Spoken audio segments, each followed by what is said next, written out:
you're thinking. You're thinking when you turned on, you went, wait a minute, I thought I was watching the Scottish Scoring Guy, but instead it looks like they're remaking a sort of gay Al-Qaeda Green Acres.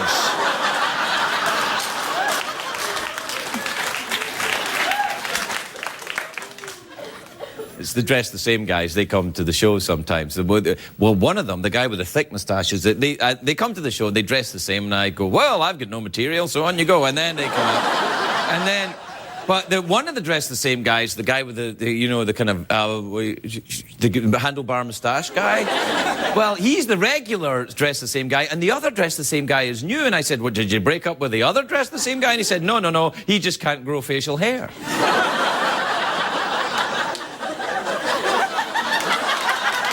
Now, if I rejected everyone who couldn't grow facial hair, I would have never married my first wife. It's a joke. It's a joke. That's a joke. I didn't mean that. I feel bad now. Do you know, I have difficulty growing facial hair. I can only kind of grow it in my neck. It just looks like I'm wearing a sort of old turtleneck. It goes there. I kind of look like a sort of very, very tall Amish gentleman who's growing over the top of his hair. And his beard is just, It's great to make fun of the Amish. They don't have TVs.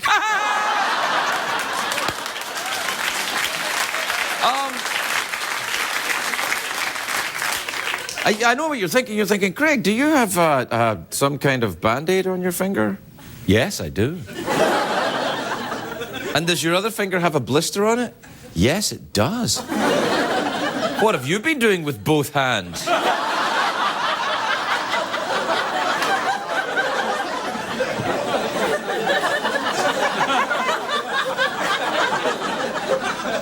Something very physical. What is it? I'm not telling you. But I tell you what, I have got a surprise for you tonight. After we come back from the commercial break, because we're live, I'm going to be introduced. You'll see.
Oh, I got myself going there a bit.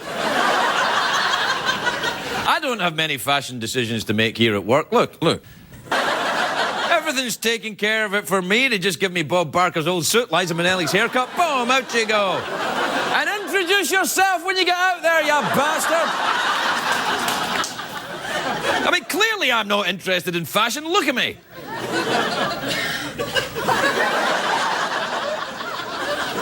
It's like one of those big and tall stores.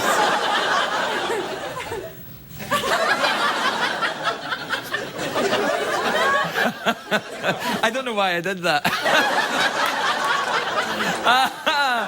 I was looking for big, tall people coming in. No, I don't care about fashion. The only time I cared about fashion, I was a teenager. I was into punk rock. I used to wear the crazy punk stuff going down the street. I was all punked up, and then people would look at me, and I'd be like, "What are you looking at, man?" Then I realised that's kind of ridiculous. Like, "What are you looking at, man?" I'm like, "You, because you get £5 of hair gel, purple eyeliner, you're wearing a trash bag. That's why I'm like, you're like some kind of gay hobo."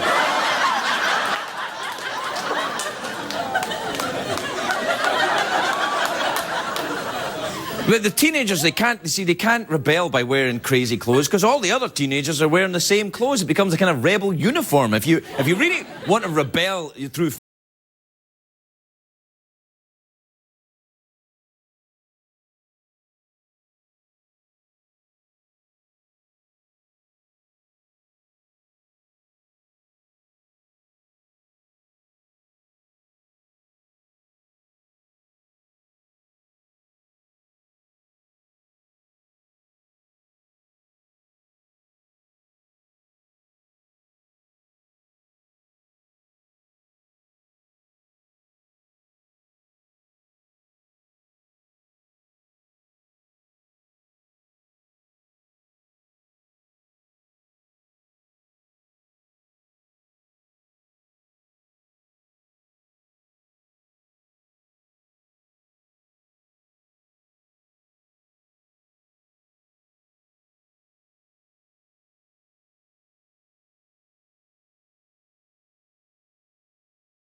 But we have cameras watching you. My first guest tonight is an Academy Award-nominated actor. He stars in Law & Order, Criminal Intent, which is on Monday nights on a little cable network called NBC. What? Take a look at this. Absence of evidence is not evidence of absence. That's one of the first things I try to teach new criminals. You listening to Henry's book? It's not easy. You can't get enough of him, can you? Yeah, evidently the feeling is mutual. I went to see him this morning, and I'm pretty sure he tried to kill me. Excuse me? But he didn't. But he might try again. He sort of told me. What's new with you? Please welcome Jeff Goldblum, everybody. Jeff Goldblum.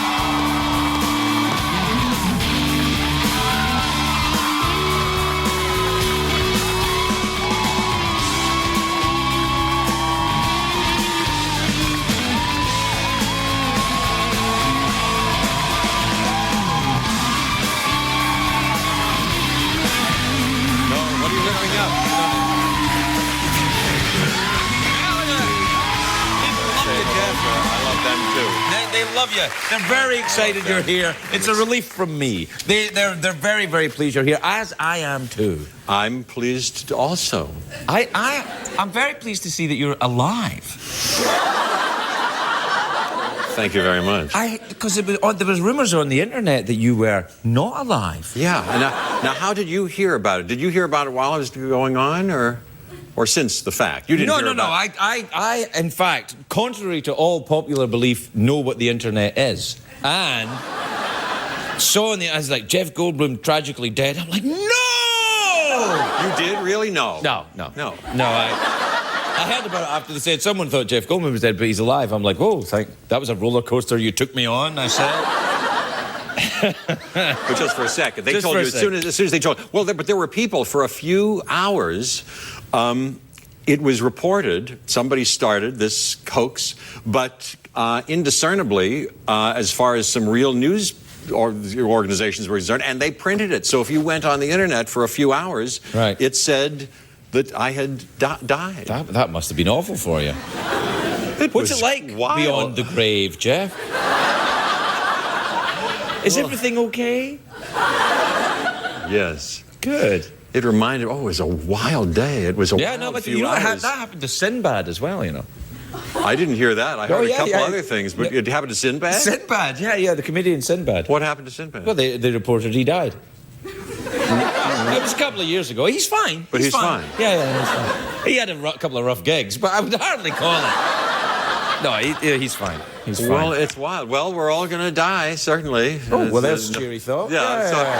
Sorry. And we don't know when it's going to be fleeting. But this was a rare opportunity to sort of experience your own. Did people say nice things about you? Yes, some nice, some not. But I ran into people who said, and they still run into me on the street, and they say, "Glad to see that you're alive." Yeah. Isn't that funny? But people can't. I reconnected with people who I hadn't talked to for a long time in my phone book. Wouldn't you get after angry? Years. Who me angry? Yes, because they only get in touch when they find out you're dead. I wasn't angry. You're not an angry man, are you? I can be angry here and there, but often not. No. You strike me as being a very balanced individual, someone who's quite happy and at ease with themselves. I think that's true. Yeah? How would one go about doing that, true. then? You what? I would quite like to be happy and at ease with myself. Aren't you? I mean, I'm not, maybe the ideal. I aspire to more... More huh? I don't know. I don't know if I could have more. More something. But where do you rank? You're doing fine, aren't you? No, I'm a panicky, overweight comedian. I am not. Now, you've referred to your weight, but I noticed that since I've seen you, you seem lighter. You've lost weight. I have, You look fantastic. Thanks very much. Yeah, you know how I did it? How? I ate less. Is that true? Is that really the only way? Really the what only you way. ate had nothing to do with it? You didn't I ate change less crap and I ate less good stuff too. I just ate less. Portion control. Portion control. That's Yeah. right. Yeah. That's right. I had to do that for a movie. I had to lose 15, 20 pounds for a movie. Let's not pick a fat on you. Well, I'm still a little, I was up a little, but I'm still down from this movie that I had to play a concentration camp survivor, da-da-da-da-da. So I lost 15 or 20 pounds, and I had always been sort of particular about what I ate. I kind of like to experiment, but this is the first time I really exercised portion control like that. You're not eating when you're hungry. Yes, it's like most of the planet does. You know, most of the planet doesn't Right. have food, of course. Yeah, and, yeah. you know, so we do it as an experiment or some artful little project, but it was... It's something. Yeah, you if bet. you want to eat, you want to eat. And then It's hard not to eat. What do you like and to then eat? exercise, you know. But you must exercise too.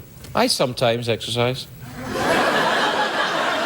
What do you do? And look at your Look teeth. at my blisters. Look at my blisters.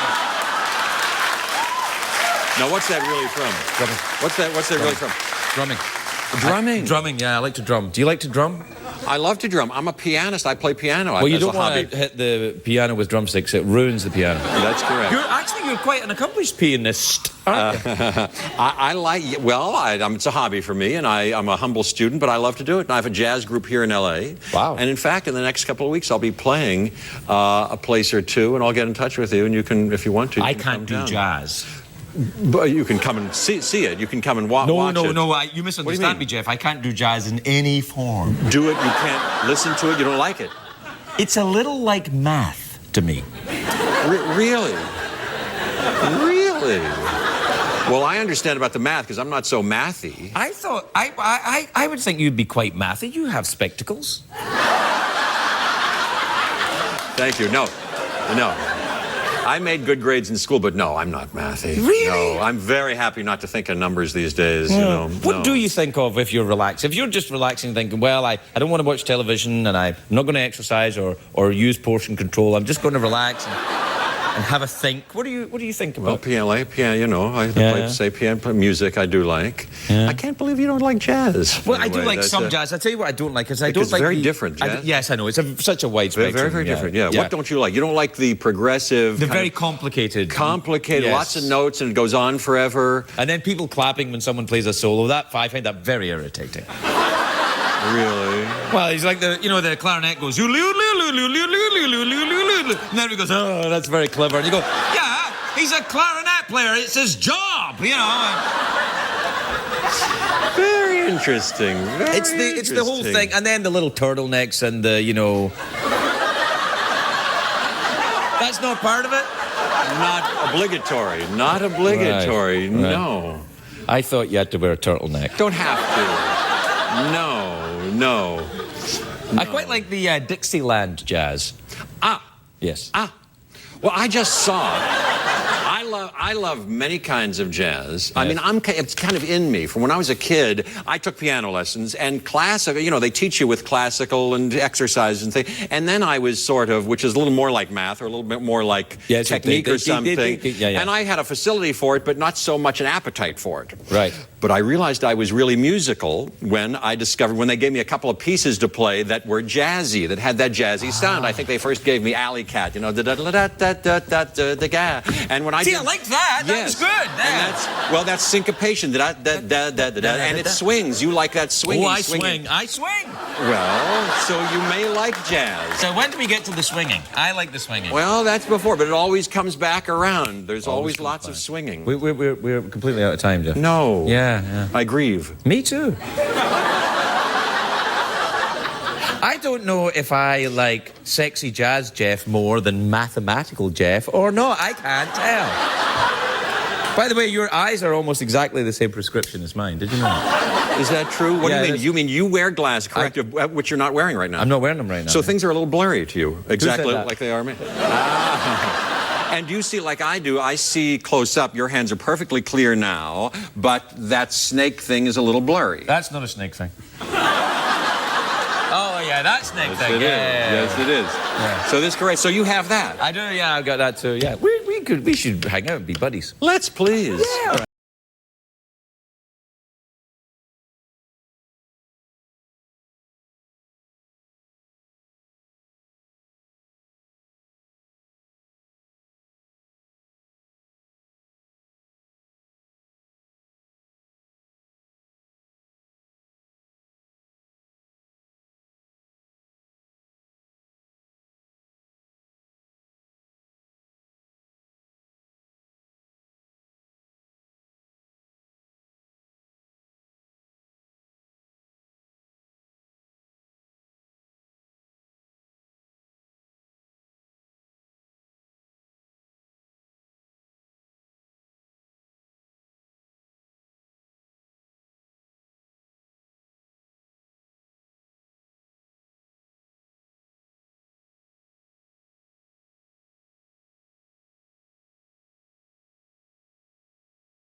Manthers, do we?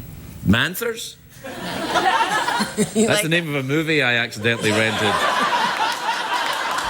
really Manthers?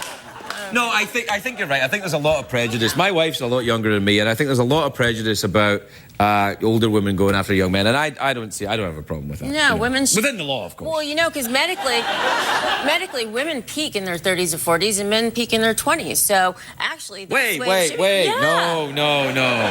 No, because I was in my 20s. I once had sex once, and I didn't get anywhere near the posterior region that you were talking about. Maybe you're a slow bloomer. I am. I think I'm a late bloomer. I think that's what it is. Yeah, because I think I'm peaking round about 8 o'clock tonight. Good for you. Good for your wife. Oh, my God. Oh, yeah. Well, lucky for your wife. That's Yeah, great. yeah, no. Oh, yeah, she's going to be there, too. Yeah. So bad. I know, I'm a very bad man. With your phallic little snake. It's not a phallic snake. You're not a psychiatrist. Don't give me that. That's not a phallic snake. That's just a snake. It's no relation to Sly down there. No, well, listen, I'll tell you what, if that's phallic, then what's this? That was on the show on Monday night. I don't know if you remember, if you saw it.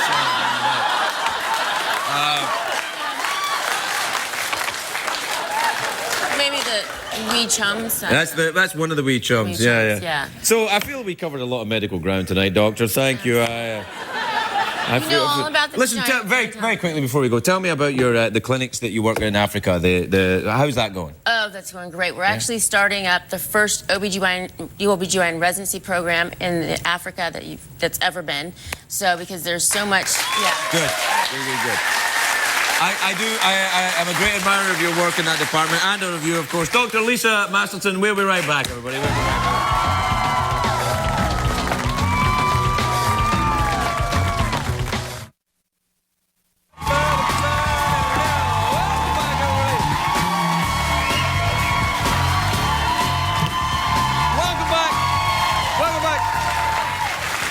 Welcome back. My next guest is a very funny comedian. He's making his third appearance on the show. You can catch him August the 4th through the 9th at the Improv at Haraz. I always call it Haraz. It's Haraz, isn't it? I always say Haraz. Catch him in Haraz in Las Vegas. Avi Lieberman, everybody. Avi Lieberman.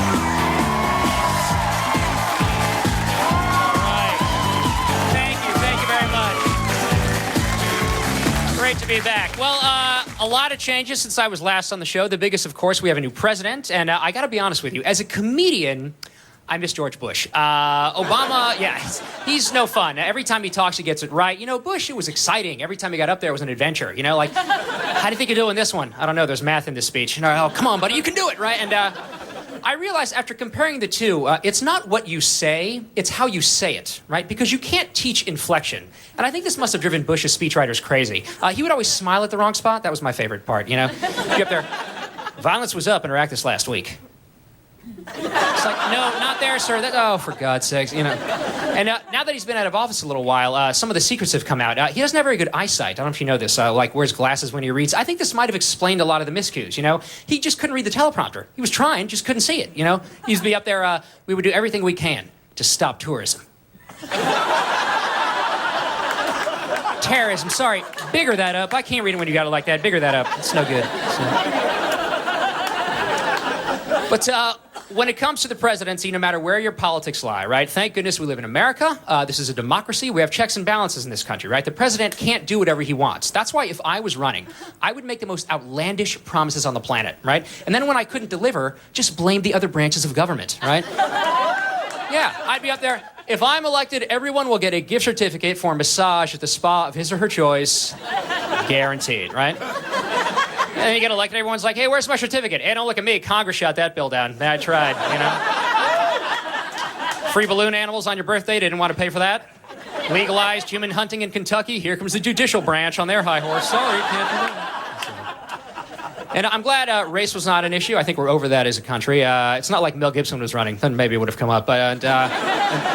By the way, I got in a lot of trouble recently because I finally rented The Passion of the Christ, and I actually liked it. And being Jewish, my other Jewish friends got very upset at me. They're like, Avi, you of all people, Avi Lieberman, should not be watching that film. Right? I mean, what if we made a movie about Christians killing Jews? Huh? How would they feel about that? I'm like, yeah, what would you title that film? The History of Everything Ever? Just relax. So a big issue politically, of course, still is when did the troops come home? I actually had the privilege just last year. I went to Iraq and Afghanistan to do shows for the troops, which was a great experience. And yeah, thank you. Great experience. And I get asked two questions the most. The first one is, hey, it wasn't that scary, was it? I'm like, no, yeah, the hell it was. And the second one is, what was the scariest part, right? And I'd probably say convoying through downtown Kabul. That's no joke. And I give the military full credit. I'm looking for any positive feedback about the dangerous scenario that I'm in. They sugarcoat nothing. I'm like, hey, the area where we're going, it's not too bad, is it? No, it's pretty bad. Real bad, actually, we're about to go.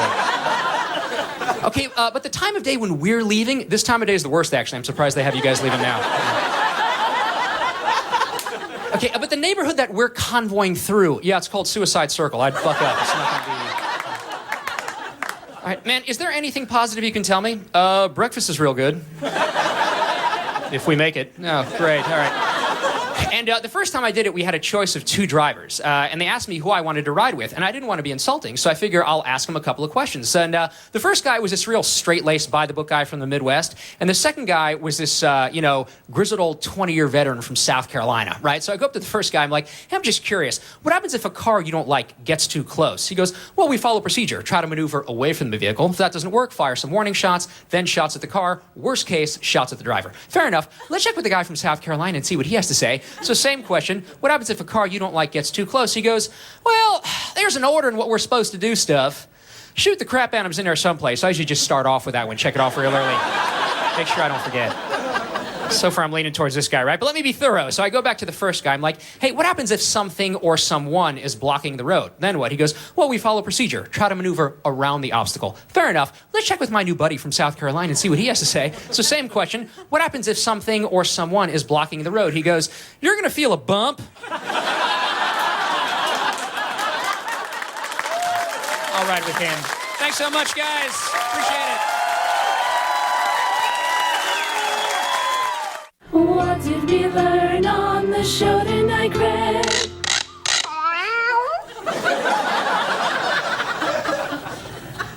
Do you know, I think it went pretty well tonight. Jeff Goldblum and I seemed to hit it off. I think he liked my outfit. I'm going to wear it again in August.